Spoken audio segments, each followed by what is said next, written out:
Appalachia is a unique place. From the southern tip of New York State down to the northern tip of Mississippi, Appalachia is a culture deeply connected to the geography that cradles it. Rivers and streams flow through the hills and the hollers, not unlike the blood that courses through our own veins, delivering the oxygen that quickens our minds and gives us life. A host to a plethora of contradictions, Appalachia is the heart of rural America. The scenery is frequently breathtaking, while the politics and its economy sometimes heartbreaking. And amidst this lopsided backdrop flows art and music and culture that is unlike anywhere else on our planet. And culture is not stagnant. It shifts with time, holding to its roots, yet blossoming to reflect the changes of its own landscape. This documentary focuses on some of the women and an organization that are actively involved in shaping this culture and this place.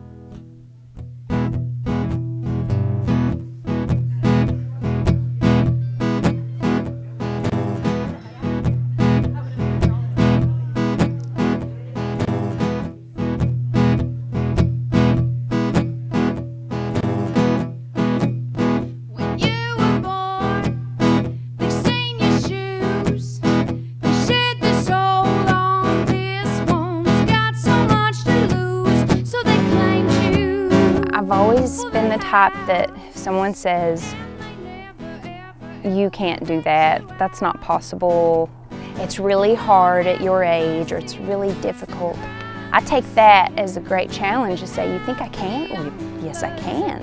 I've done tougher things, I'm sure. And that's gotten me into some trouble, but in Appalachia, we don't always recognize how strong and resilient our people are, but especially our women. And my husband even suggested that I sign my artwork with Lee. So people would think I was a man and I might be more successful, but I refuse to do that. You know. Well, there are lots of women in Appalachia, but I just happen to be a black woman in Appalachia who happens to be a full-time artist. March is Women's History Month, and we started this 9 years ago. We got the idea because of Women's History Month and from noticing that the majority of the artists are women. So we thought, well, let's just use this opportunity to focus and showcase on women artists. So we made sure that we had all women artists, we had women as caterers, and also the band was all female. We allowed the guys to come to the shows.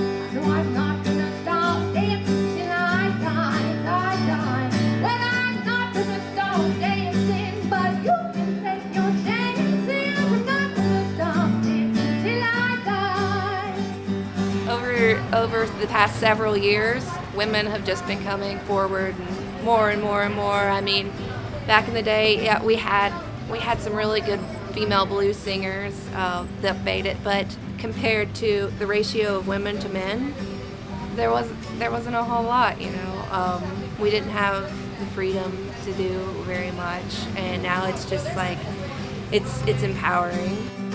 I'm not gonna stop fighting for peace until I die. Not gonna stop fighting for peace until I die. I'm not gonna stop fighting for peace till the whole world joins with me. I'm not gonna stop fighting for peace until I die. I'm gonna live and let live until I die. I'm gonna live and let live until I die. I'm gonna live and let live, and may I choose to give. I'm gonna live and let live until I die. I love male musicians as well, don't get me wrong, but it's just empowering that we get to we get to experience this, and nowadays women don't have to be afraid to be creative and express themselves, and yeah, we have a lot of fun doing it. Well, I probably won't stop working till I die, die, die. No, I probably won't stop working till I die, die, die. Well, I probably won't stop working, but you won't catch me twerking. I probably won't stop working till I die.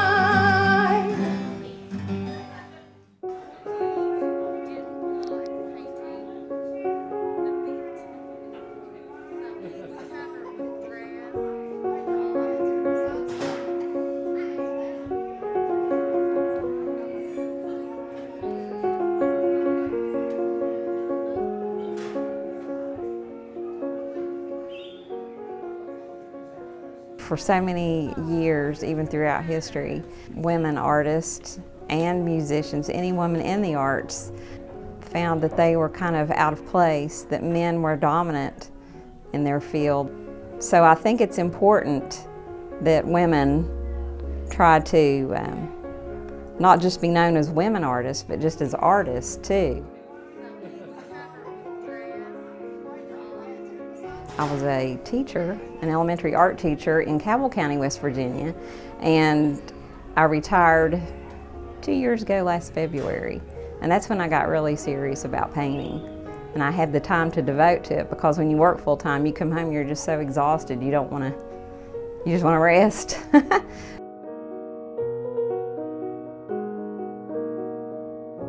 I've got 3 pieces I brought over, because that was the limit. I had, it's called Little Helper, and it was the little dog with the cowboy on the horseback. It's one of my favorite paintings, and it was actually on display at Tamarack, because I'm a Tamarack artisan also. So it was shown there for a while, and then the other one, of course, is the woman with the white veil around her, and I called it Retrospect because it was completed during the COVID shutdown, and to me, she kind of looked like the position of her head was kind of looking back, and she looked kind of like she was just missing things. And I really missed art shows and getting together with other artists. My other one also is of a woman dancer, and she is also seen with a lot of light and shadow. And I like how you can get the different values, and it makes your art look very three-dimensional by having those shadows incorporated into the subject. Well, when I was a teacher, a lot of my younger female students, the girls, I hope to be a good role model and inspire them that when they grew up, they could follow a career path in art or music or something in the arts. And I've had several students that have done that, and it's great to see how they have matured and made a successful living.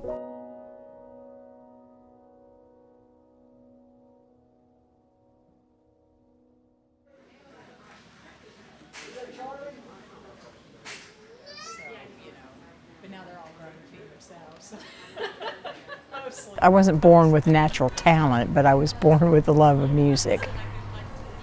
My grandfather bought me one of those little plastic ukuleles. It's got the red strings, nylon strings, and it came with a little book that showed you how to make a D chord and a G chord, a C chord. And then my other grandfather had I never did hear the story on this guitar, but he went up in his attic and found an old guitar that was a real nice acoustic. The wood sounded amazing. It was so much better than that little plastic thing I'd been banging on. So yeah, I spent a lot of time just after school, on weekends, I mainly just stayed by myself and played that guitar. That felt like a comfortable place for me.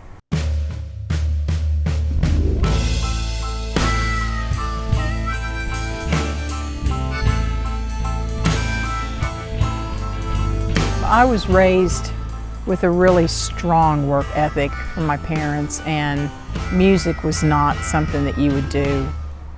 You need to get a real job. I am the blues bitch. I play Appalachian blues.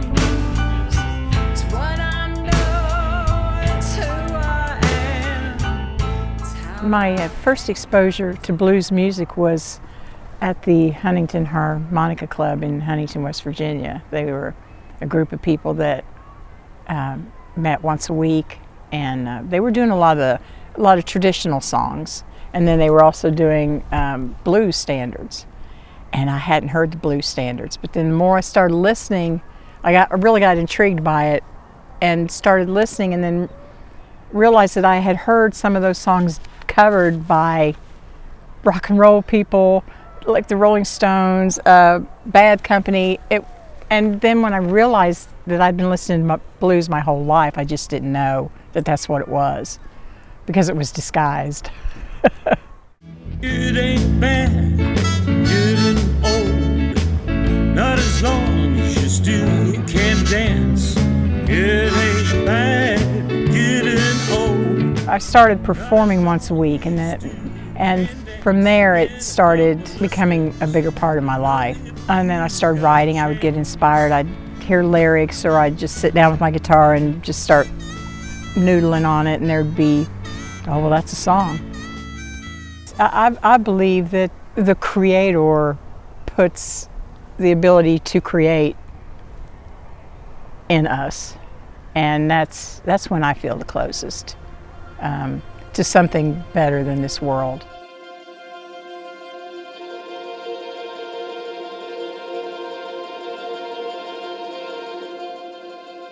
I've been drawing since I can remember. I can't remember a time when I didn't have a pencil in my hand, and I was going through so much paper that instead of sketchbooks, they would buy me the packs of printer paper. I was really lucky to have an elementary school teacher who was, very encouraging of art, and who worked with me outside of school and was really, just a huge inspiration and a huge influence, and also drove me personally to want to create and want to, develop my talent and not just use it as, a fun hobby on the side. It was actually something that she really believed in me. And I think it's important that girls have someone, not only to set an example, but someone who they can come to, be mentored. And, if I can mentor young artists in some way, or offer my advice or constructive criticism, for me, that was probably the most important thing that I learned as an artist, is to take criticism and take critique and know when to throw away what you didn't need, and know what to keep and take with you, so that your work would not only improve, but that your mindset and outlook would grow.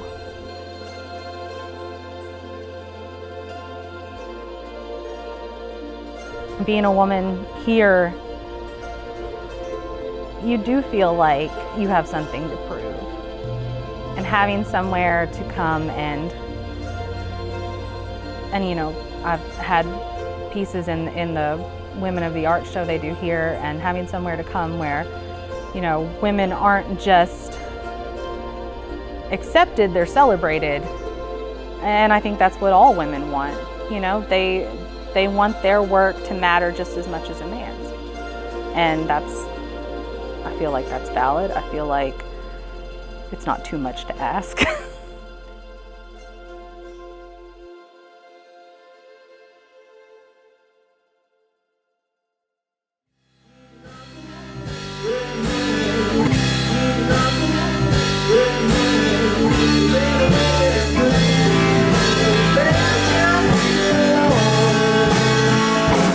Well, I personally like to show people that it's okay to be messy, as long as you mean it. Mm-hmm. Like, that we've played some shows, and maybe the song wasn't quite as polished as we wanted, but we had something to say, and we wanted to say it loud, so we said it loud. I might have messed up a couple times, flubbed up a couple words, but I meant every single word I said. Metal's like a fungus, it grows on you. It's like, it's an acquired taste for sure. Exactly. I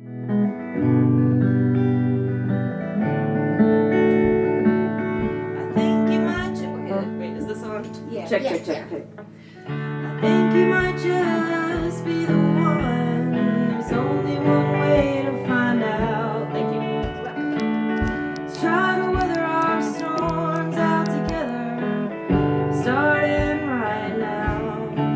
Appalachia, women have a certain role they tend to play. And a lot of it is, you know, child rearing and taking care of the home and just kind of making your husband happy or your spouse, whoever that may be. But our punk style is saying we're not going to do what all the other Appalachian women are doing, but yet we're going to take what they've been doing and put it in everybody's face and say, this is what Appalachian women really are behind the curtain. This is how we really feel. And, you know, giving a voice to women in Appalachia or women all over the country who feel like they can't speak out and they can't, you know, be who they want to be and be loud. I feel like that's what we really are representing is, you know, the Appalachian woman who wants to be loud and to be heard. 1, 2, 1, 2, 3, 4.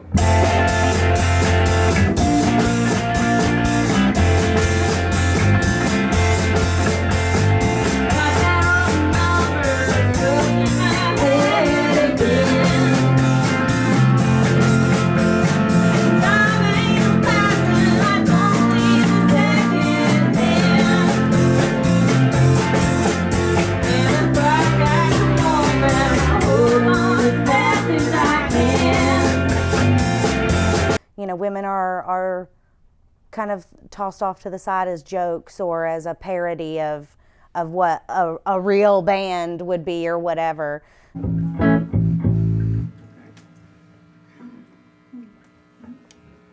Summer came around and you wanted me. You said that it would last this time. I said it to my baby, so look at me. The baby said the thought of it. I love you, I love you, I thought you loved me. You did until January. I got accused of getting certain gigs because I looked a certain way, which was weird and awful, and I kind of let it get to me pretty badly when it happened. But then I just kind of remembered who I really am and turned it into fuel and thought, okay, well, let me just be the best I can be at what I do, so nobody has any room to accuse me of getting where I am off of anything other than my musical merit and my creativity. I've been working all day, night on the side, running around like I've been working on it, on this thing. Every single minute I've been on the go, up and down the ladder like a pretty girl bow. Working on it, on this thing. We have a fairly large following of teen girls. Yeah. Surprisingly, for as many bars as we play in. Yeah. You know, but yeah, we do. I mean, my kids are in high school, and a lot of their friends follow our Instagram. They follow our Facebook. They look at what we're doing, and for them, you know, to inspire them, that's what it's about. Yeah. And like Katie said, even if it's not perfect, to show them you don't have to be perfect. Just do it. Yeah. You know, just do it. Just go have fun. I think it's an important concept for us that people are accepting of themselves, especially girls. You know, everybody struggles with feelings of self-doubt. Everyone struggles with, inadequacy, the feelings of inadequacy that everyone experiences. But I think, especially our culture right now, as women, tells us a lot that we need to do certain things or buy certain things or wear certain things in order to have value. And I think for us, one of the themes of our band, our songs, is chucking that all out the window and going for something that's a lot more important, which is, communication and relationships, accepting yourself, having a voice.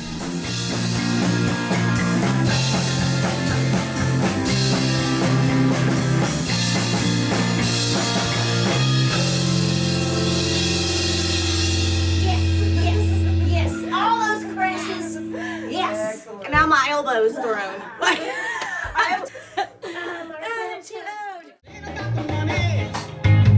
We don't need your money. We want to make the world dance. Forget about the price. Ain't about the cha-ching, cha-ching. Ain't about the bling, the bling. Gonna make the world Appalachia has been a part of me because I was born here, so I take it with me everywhere I go. It helps me to create, and I think I probably wouldn't be able to present myself the way I do had I not been from Appalachia.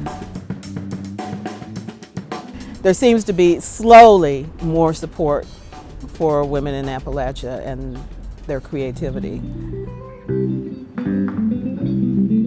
I really don't consider myself to be an actual activist, but I actively want to always lend my voice if I can to causes and things that I think need a voice, need to be spoken up about. I'm more likely to write a song about what I feel, and that's my statement. And if people want to take that as activism, that's on them. But it's just me expressing how I feel, and sometimes people listen to it. Pandemic days, pandemic nights, this is our new reality. Trying hard to deal with this virus mentality. Politicians telling lies, corruption rises, turn our backs while neighbors die. It was just something I had to do.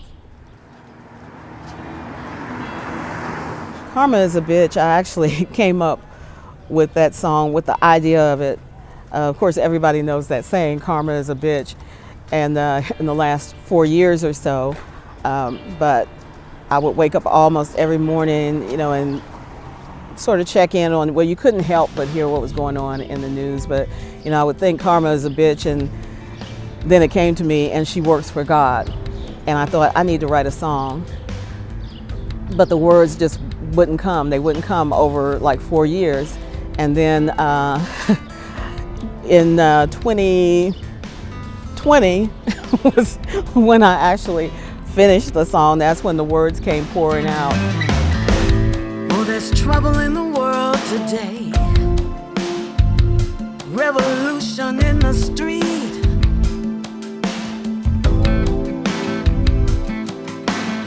The rich are preying on the weak and poor instead of preying on their needs.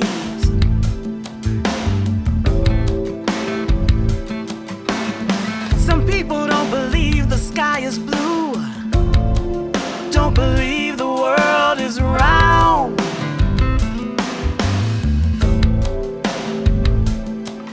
Self-righteousness has replaced the golden rule, and there's fake news all around.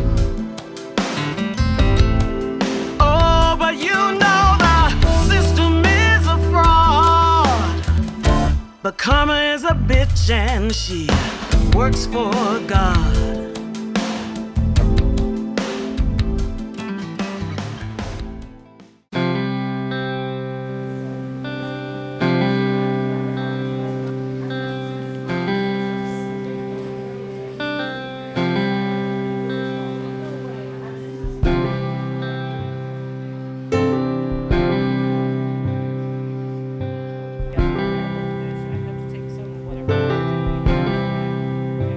So I'm a transplant. I grew up in Arizona, and women in the West, we act differently. We're expected to present ourselves differently than women here in Appalachia. It's been quite a culture shock for me.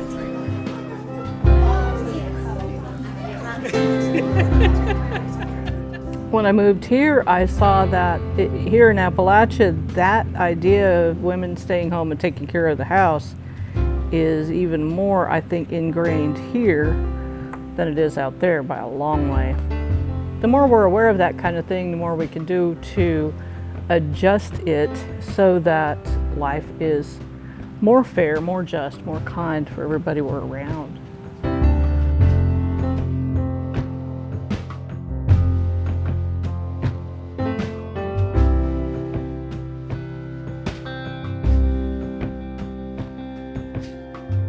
The 9 years we've been in Kentucky, this is the place I've been to where everybody is always welcome.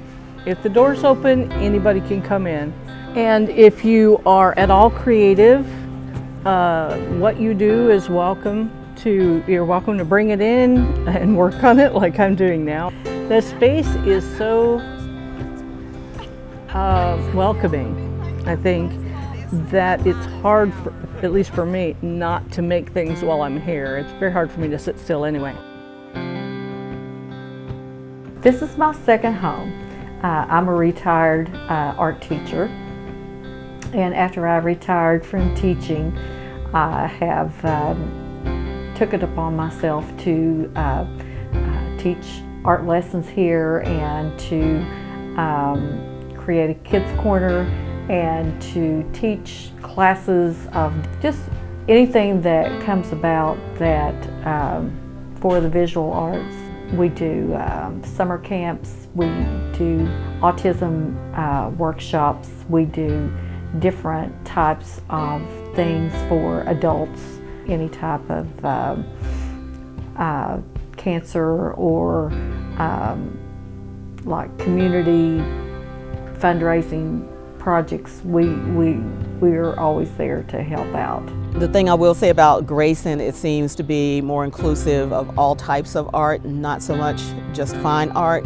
I'm really a novice when it comes to visual art, and so for them to even allow my work to be hanging there, I'm really honored. And I think it's really important for young people to be exposed to the arts, and especially to be exposed to art by women, and that's something that I feel like Grayson Gallery is providing as a service to their community, is to have art on display by women and by women of different ages, all kinds of different art. The space that they have there is wonderful for public art and showcasing women, and I think there's so much opportunity there, and I hope people in the Grayson area will really support what they're doing, because whether they know it or not, they really have a gym there, so it's a great place.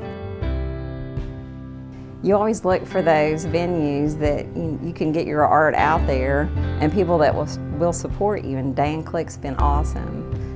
He's very accepting of anyone and everyone and all abilities. Mindy and Dan, they seem like polar opposites, but they really click very well, no pun intended. But they were great, and they really made me feel welcome.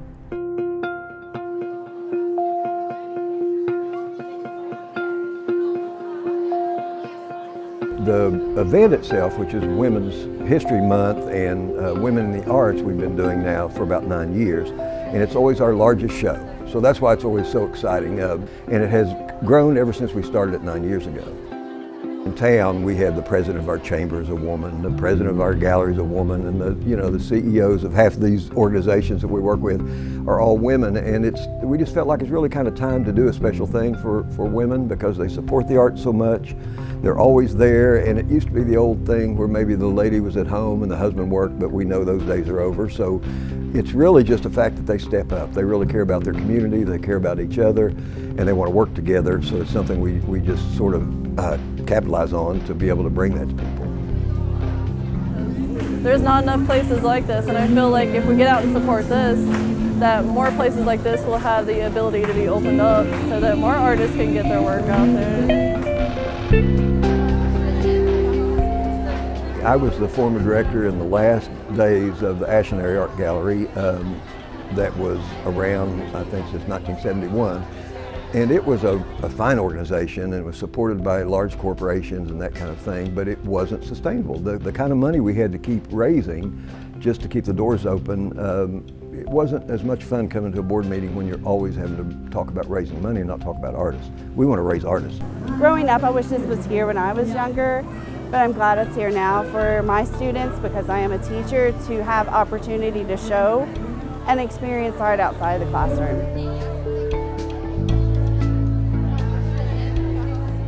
Everywhere I go, I'll ask them, I'll mention the gallery, I'll be in line at the grocery store and I'll say, "Are you an artist? What are you doing Friday night?" And if they hesitate just a second, I know that they are, because they're afraid to say they're an artist. That's something that we all struggle with as artists to, what makes you that person to go? Is it because you sell? Is it because you are better than others? Who knows? But But I think it's just to let people know that everything they create is valuable. We don't have any restrictions on our medium, different types of media. There's no restriction usually on subject matter, even if it is a theme show. We're just open to about anything. If somebody wants to sit down and create it, whether it's to paint, carve, fiber art, any type of work can be original and shared with others. We realize that the bottom line here is just getting people out, giving them something to do. We're really trying to reach some of the young people that have had other problems they need to deal with. Art is a great way to do that. And just to keep it open and going, to bring this to everyone, regardless of whether they've been in the gallery or not. Many people don't even know they love art until they get hanging around a little bit. I've played at Grayson Gallery and Art Center countless times throughout the years that they've been there, and it supports the arts. It totally embraces them. I mean, it pulls people out that didn't even recognize that this talent that they have is something that they could showcase to the community. And it's brought so much to our area.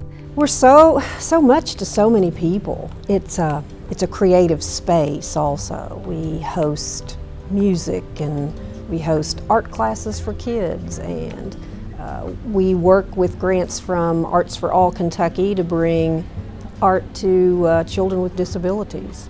We've had programs also through Kentucky Foundation for Women that reached grandmothers raising grandchildren. So my mother was a very active proponent of my sister and I making sure that we did something, got an education, learned a trade, were able to take care of ourselves without having to depend on anyone else. And I really value the lessons that she taught me, and I want to make sure that other young women learn those same lessons, because I don't think they do in a lot of families. And I'm going to say in Appalachia as a whole, but in eastern Kentucky, definitely. Women need to be raised up. Women need to be taught that they have value and that they are important. I think that girls, young women, need to see other women in positions of power, importance, to recognize that they are as important in their community as the boys are. I don't know if it's all societies in America, but typically the boys are the ones that are counted on to do things and be strong and be important in the family. And I think the girls need to see that they're important also. And they have as many skills and abilities as any boy could ever have, and they need coaching, mentoring, to be brought along to realize their importance and that they can do what they set their minds to do.